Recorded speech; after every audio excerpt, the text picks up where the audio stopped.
అనకాపల్లి జిల్లా నక్కపల్లి మండలం ఉపమాక గ్రామంలో శ్రీ కోదండరామాలయంలో శ్రీ శ్రీనివాస భజన భక్త సమాజం ఆధ్వర్యంలో గ్రామ ప్రజల సహాయ సహకారాలతో శ్రీరామనవమి సందర్భంగా తృతీయ సప్తాహం భజన కార్యక్రమానికి శ్రీకారం చుట్టారు.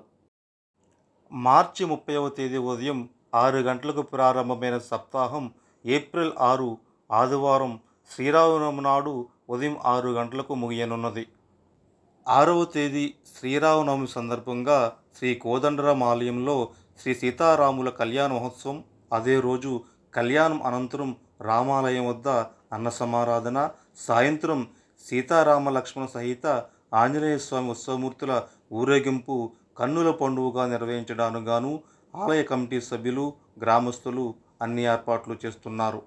సప్తాహం వేడుకల్లో భాగంగా రామాలయం ఎదురుగా భారీ చలువ పందిరి ఏర్పాటు చేసి మామిడి తోరణాలు, అరటి చెట్లు, పూల అలంకరణతో అందంగా ముస్తాబు చేశారు. ఆలయానికి విద్యుద్దీకరణ చేపట్టారు. గ్రామంలో ఆధ్యాత్మిక శోభ సంతరించుకుంది. సప్తాహం కార్యక్రమంలో భాగంగా తమ విజ్ఞప్తి మేరకు పలు గ్రామాల నుండి హాజరైన భజన సమాజ సభ్యులు ఆలపించిన భక్తి గీతాలు భక్తులను ఎంతగానో ఆకట్టుకుంటున్నాయి. భజన పాటలు వింటూ భక్తులు మంత్రముగ్ధులవుతున్నారు.